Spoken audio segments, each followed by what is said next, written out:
Holden Captiva, Chevrolet Captiva, Daewoo Winston. The drive belt,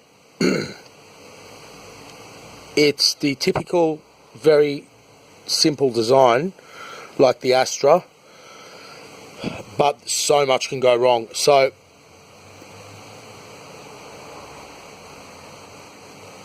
you can't easily get a tool in there, and you've got to be very careful because this has a location dowel on it, and it's very easy to not locate it, and you can crack the timing case. Also, another warning is when you use a socket through here to release the tensioner, as you drag it out, the socket can fall. I've seen this before, but only once. The socket falls into the chassis rail. That's another warning. Now, the issue here is there's a lot going on here. Basically, there's a lot of scope for you to get injured. And I'm talking about working at home now. This is not for workshops. This is for the DIYs. I'm sure some workshops will look at it, but for the workshops, you know, I've ordered a special tool for this wretched car, and anyway, it came in the wrong size, so I ordered a tool. It's for the Volvo C Series, and it's basically 3/4 inch drive. So this is, it looks like you can easily get this tool in here, but you can't. So look, you can put a piece of wood here on the motor. It does not move much.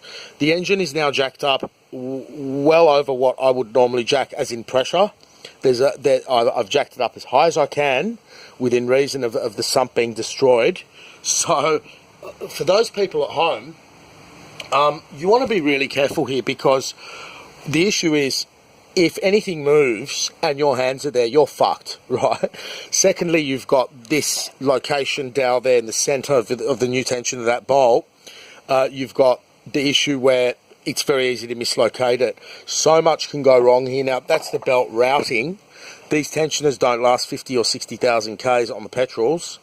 And it's not, I'm not bitching about removing the engine and all that. It's just such poor design. I mean, all they had to do here, instead of reusing their parts, is just weld, you know, like Mercedes does. You know what I mean? Like, have that on it. You know, like,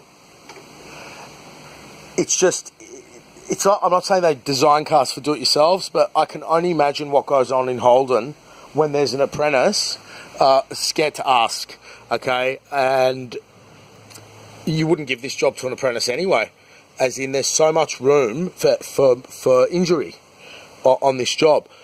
Now, it looks like I've just gotten that tool in. No, I haven't. It's, do you know what I mean? I've shown you the setup so I can now release the tool. I've tried with another tool and it got fucking stuck. So, as you can see here, this is the issue you're going to have with this car. Now, to lift the tensioner up, I know this is going to prove to be more than helpful than most videos out there. There are 3 steps on that wretched device, right?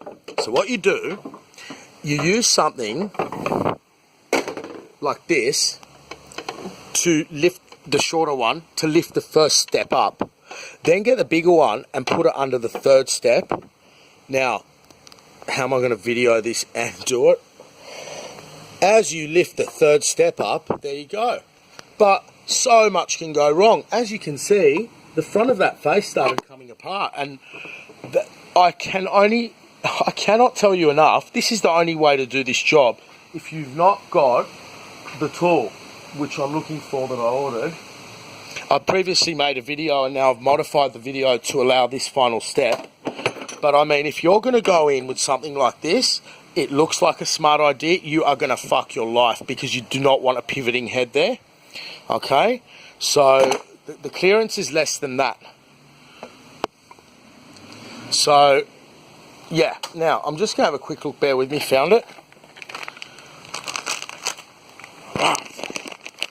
She's up teeth today. Okay. So, that's what you want. Okay? In the 3.8. That's for Volvo. And that's the sort of thing you want. I mean, that's the way it's meant to be done. You are not meant to be, you know, putting levers in and levering. And, you know, this stuff's aluminium. Like, if you push this tensioner from here, look, it's not going to go up. You're going to snap it. You've got to go from here. You've got to go one step. And as you can see, this tool won't do it. So this is for the DIYs of when you've got thousands of tools in a workshop. I mean, we've got everything, right? And I've got to go rummaging around through our bins for pipes and stuff like that. You know, with everything we've got, there's nothing I could do with this job. So this is the case here.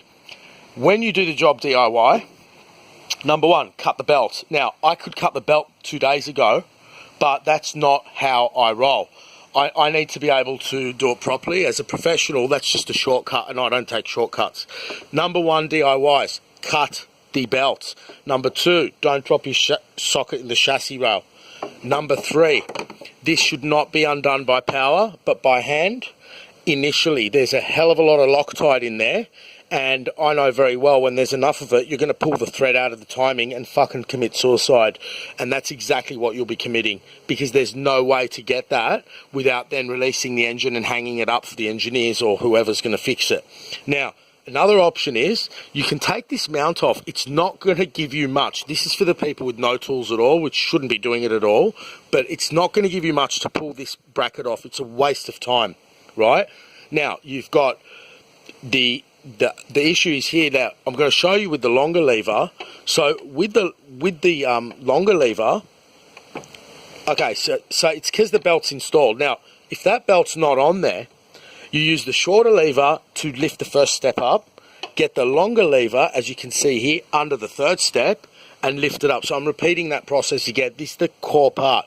Now, you pull hard enough on that, you're going to end up with a nice chunk of aluminium flying out. You can see here already how soft that is. See it coming apart? And that's the warning for you guys. So belt's on, but combined with a cool morning and the belt being in, you see, when you get a fan belt, it doesn't look like that, okay? When you get a fan belt, depending on how those idiots at Daewoo package it, I mean, the belt is like a, what's the word for it? It's like an octopus. Okay, whatever you do, it flies up, flips out. So what I'm not mentioning here is I have used G-clamp. I've used a spot of glue to keep this belt from running away. You must warm the belt up prior to doing the job. So again, for the DIYs, cut the belt. Don't lose a socket in the chassis, okay? Try and use, once you lift the engine, a good, you know, sort of, where is it? One of these. With that face on it, see that face? Okay, 15 mil. And be very careful of the Loctite in there. You don't want to pull the threads out. And then finally, and most importantly, is your own personal safety. If the jack moves, if anything goes wrong, you are going to be having your hand crushed. Bear in mind, when you install the tensioner, it's much further towards the chassis. Now, one of the most important points is the location dowel. Okay, when you're putting this bolt in, you got to hold it with a screwdriver or whatever. Make sure you do not run away because you cannot see it. And that's the reason I said if you want to take that bracket off so you are certain about the location and you don't have the experience of feel, that's fine. Another point is you can mark this pulley with the belt off. So cut the belt, mark that pulley to this case behind it, and then when you reinstall, if you're in doubt of the dowel, you'll have the mark there. But to be certain, you have to screw the bolt in as much as possible by hand and then use a small spanner to go in all the way and then finally close it with something like this. So you do not want to be using this to close it when you're not certain of the location. See what I'm saying? Okay, because the bolt's gone in now, that tool won't fit anymore. But with the final closure, you can close it with a small socket. Okay? Hope it helps.